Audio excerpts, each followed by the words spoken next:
Sore hari seperti ini paling pas menikmati Jeonju Hanok Village. Hanok merupakan sebutan untuk rumah tradisional Korea. Bentuknya khas dengan detil lekukan pada bagian atap yang disebut choma. Suasana khas tradisional Korea kental terasa. Dan menjelajahi kawasan ini tak lengkap kalau belum bergaya menggunakan hanbok seperti kami.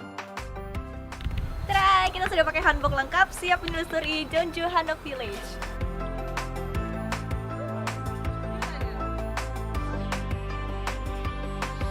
Tak hanya kami, wisatawan lain pun mencoba hanbok dengan berbagai rupa. Lucu-lucu banget kan?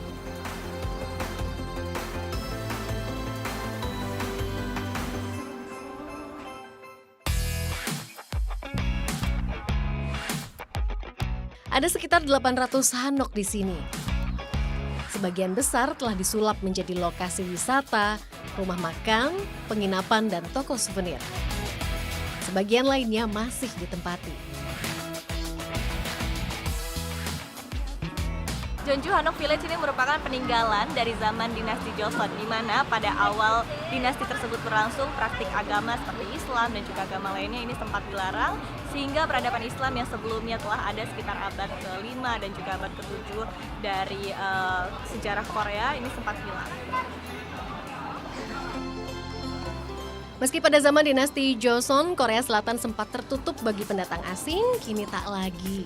Semua disambut dengan ramah di sini.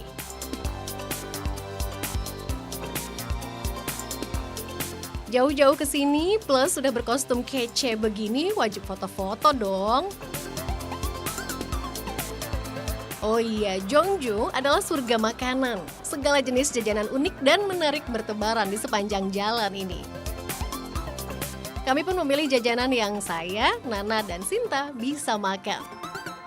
Pilihan pertama, gurita bakar. Sedap. Nah, yang kini sedang hits adalah wisata Hanok Stay. Saya dan dua teman cantik saya tak mau ketinggalan mencobanya. Hanok Stay yang kami inapi telah dimodifikasi agar lebih nyaman ditinggali oleh tamu yang menginap. Tiap tamu menempati ruangan-ruangan yang terpisah oleh sekap. Jangan harap akan tidur di kasur tebal dan empuk. Di Hanok Village, semua tamu tidur di matras ala tradisional Korea. Tapi itu dia kelebihannya, merasakan sensasi kehidupan masyarakat Korea tempo dulu. Kalau perempuan menginap bersama, saatnya sesi curhat. Tema curhat malam ini adalah kehidupan Nana dan Sinta di Korea Selatan. Di balik wajah malu-malu mereka, ternyata jiwanya tangguh. Hidup sebagai tenaga kerja Indonesia di negeri orang dalam usia muda tentu tak mudah. Apalagi hidup sebagai tenaga kerja muslim di negeri minoritas. Awalnya memang susah. Awalnya jadi masalah di perusahaan gitu, karena saya kan bekerja memakai himar. Awalnya memang ditentang, setiap hari diomelin gitu. Cuman lama-kelamaan mereka paham, mereka mengerti perbedaan dan toleransi. Itu sih yang apa ya, salut sama orang di lingkungan perusahaan. Namun Sinta dan Nana sepakat paling berat adalah saat Ramadan tiba. Rasa kangen terhadap keluarga dan suasana Ramadan di negeri sendiri kerap menyerang. Ya namanya puasa mesti kan rame ya. Nah kalau di sini kita cuman romantis banget sama berdua. Iya kan? Sedih lah, nggak bisa buka puasa bareng. Tak ingin menghabiskan seumur hidup di negeri orang, mereka bercita-cita untuk kembali ke tanah air dan membuka usaha. Kini mereka rajin menyisihkan penghasilan sebagai modal untuk membuka lapangan pekerjaan di Indonesia nanti. Semangat berjuang, bekerja dengan ikhlas menjadi moral perbincangan kami malam ini. Ikhtiar dan doa menjadi pengiring perjuangan mereka hidup di negeri asing, menjalani hidup sebagai pahlawan devisa negara.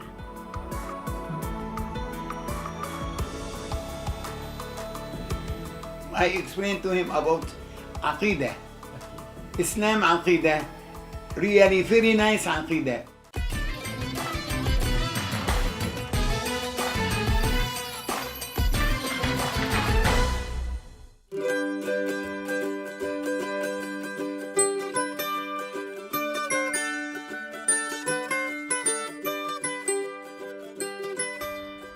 Di luar kawasan Hanok Village, Jeonju merupakan kota metropolitan.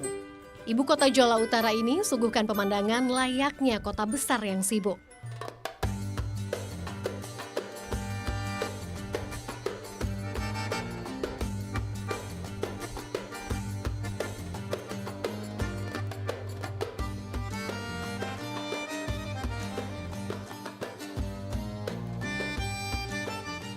Kehadiran masjid tengah kota Jeonju menjadi pengukuh eksistensi penganut Islam di kota ini.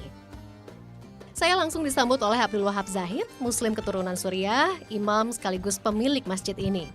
Ia bercerita kepada saya kisah unik di balik berdirinya masjid ini.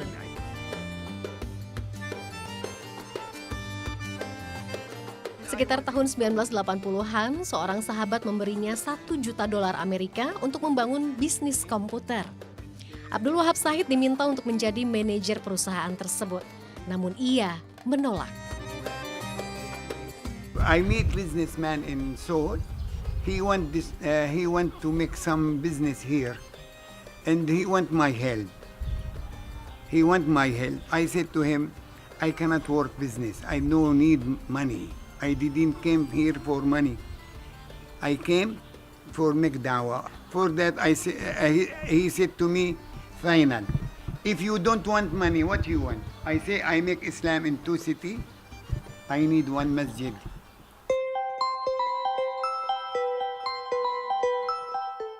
Uang tersebut dipakai untuk membangun masjid di kota Jeonju tahun 1985 dan menjadi masjid keempat di daratan Korea Selatan. Sosok Abdul Wahab dikenal aktif sebagai mufti. Sehari-hari ia rutin memberikan siraman rohani kepada siapa saja yang datang ke masjid.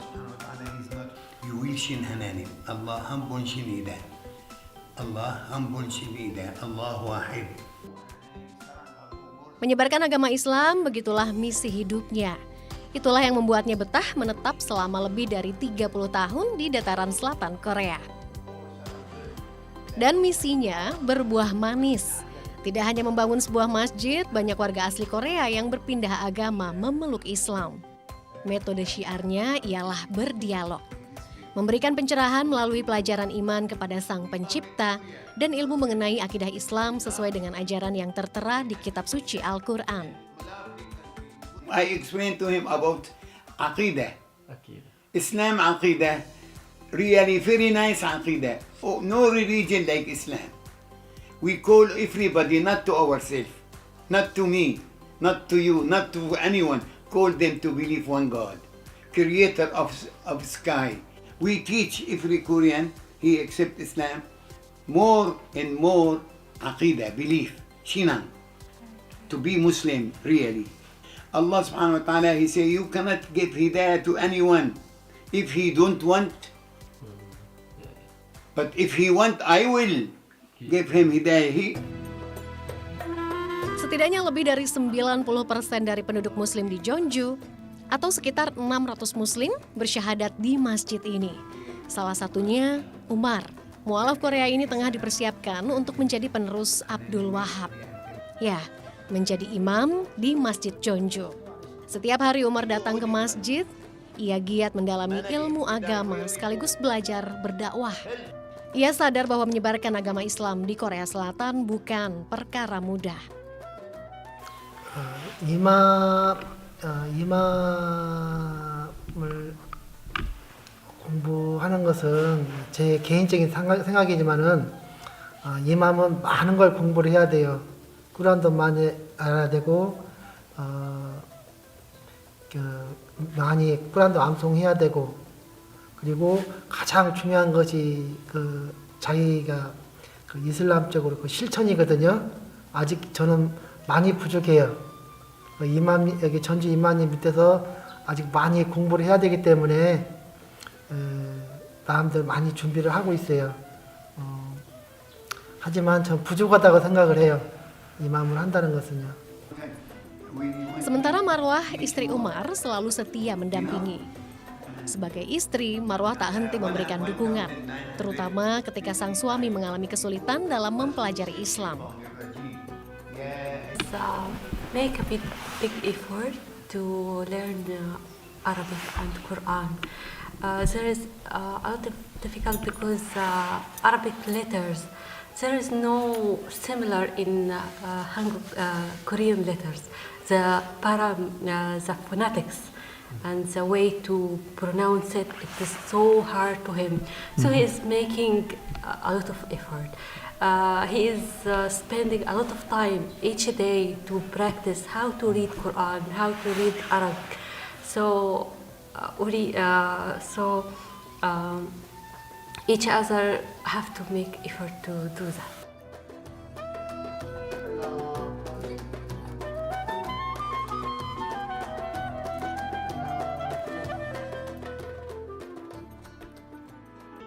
Ada yang istimewa di Masjid Abu Bakar Ash-Shiddiq hari ini. Siang ini, seorang wanita bernama Vanessa mengucapkan 2 kalimat syahadat. Anna Muhammadan Muhammadan Rasulullah Rasulullah Muhammad Hanani Mesado Muhammad Hanani Mesad. To Muhammad Majmak Hanani Mesado. Senyum ceria merekah dari wajahnya. Ia telah menganut kepercayaan yang sama dengan calon suaminya. Tak lama setelah membimbing kalimat syahadat, Abdul Wahab bertindak sebagai penghulu. Ia pun memimpin pernikahan kedua insan ini. Vanessa adalah warga negara Filipina, sementara sang suami Yosef berkebangsaan Yemen. Mereka bertemu 6 bulan lalu. Sedikit banyak, Yosef berpengaruh dalam mengajarkan ajaran Islam kepada Vanessa. Yes, he is the very big part that I decided to convert into Islam. So when I met him, we asked many things, and of course, at first time I interrogate and make some jokes about this, like what I heard from media and that this and that. But he answered me directly and honestly. That makes me think and like strike my mind and my heart that the Islam is no joke, and it's the real and the true faith, and everything is that makes sense, and everything has the right answer in Islam and Quran. Kedatangan saya ke Masjid Abu Bakar Ash-Shiddiq ini mengajarkan saya akan perjuangan syiar dan penyebaran Islam. Bahwa Allah Subhanahu wa Ta'ala akan memberikan hidayah melalui caranya kepada siapa saja yang mau menerima. Bismillahirrahmanirrahim.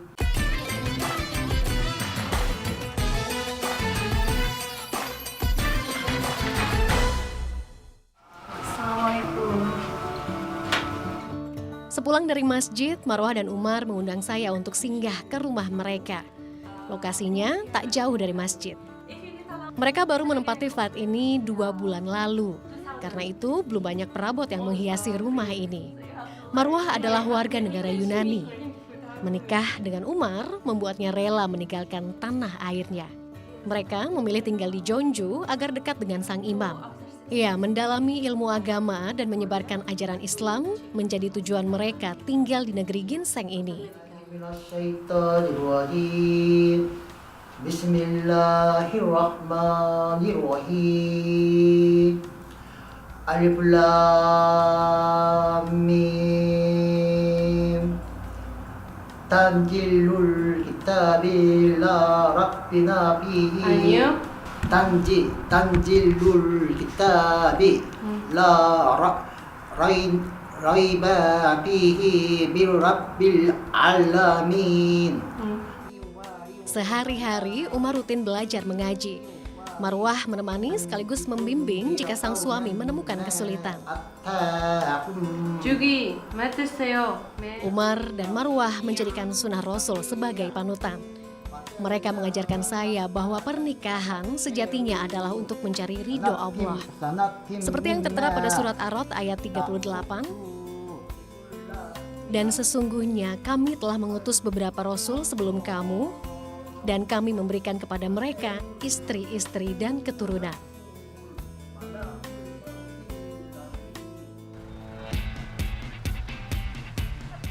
Hari memasuki senja, saatnya saya kembali bertemu Nana dan Sinta usai mereka bekerja. Kali ini mereka mengajak Ika, sesama teman dari Indonesia. Yang kini hits di Korea Selatan dan sosial media adalah Food Challenge. Berjuluk kota kuliner, Jeonju menjadi pilihan tepat untuk menuntaskan tantangan ini. Tema tantangan kami adalah seafood, tentu karena daging ikan terjamin halal. Ini dia hidangan spesialnya, Hunggo. Jadi ini ikan pari udah dijemur selama kurang lebih 3 bulan sampai 1 tahun. Tadi dari disajiin sih baunya udah nyengat masuk ruangan. Sekilas baunya kayak ikan teri, tapi semakin lama ini semakin bikin pusing. Wanginya, luar biasa. Kami pun memulai tantangan kami. Saya mendapat giliran pertama untuk mencoba.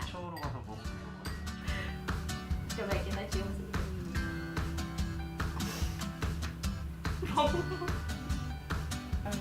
Kayak tempoyak. Kalau nggak suka, Wow banget, ini rasanya aneh. Kenyal-kenyal, terus kayak bau gitu. Terus ini sampai gemeteran makannya. Dan ini bahkan orang Korea pun ada yang suka. Kalau suka sih suka banget katanya. Kalau misalnya nggak suka banget.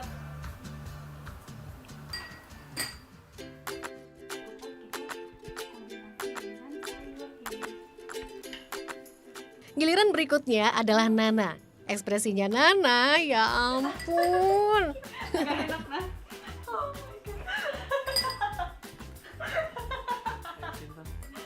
Sementara Sinta lebih cerdik dari kami. Ia mencoba mencampur daging Hunggo dengan kimchi, sambal pasta, dan sayuran lain untuk menyamarkan bau dan rasa.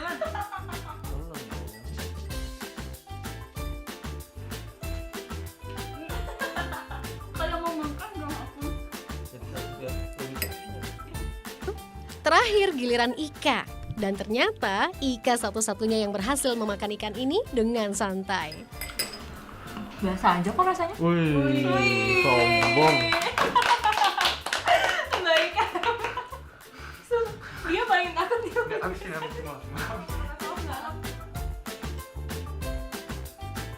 Tantangan mencicipi telah berhasil kita penuhi. Tantangan berikutnya adalah menghabiskannya. Yang ini tentu jauh lebih sulit.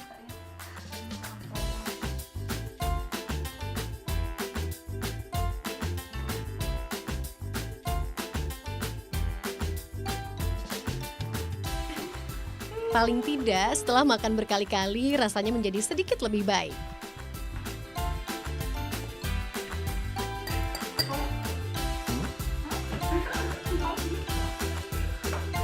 Ya, santai sekarang kalau udah makan.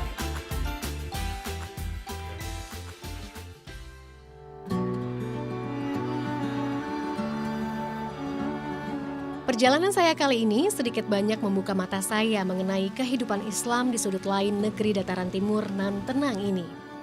Cerita mengenai perjuangan penyebaran Islam hingga mempertahankan ajaran Islam di tengah segala keterbatasan menjadi pengingat bagi saya untuk selalu mensyukuri nikmat atas kemewahan dan keleluasaan untuk mengabdi dan beribadah kepadanya di negeri sendiri.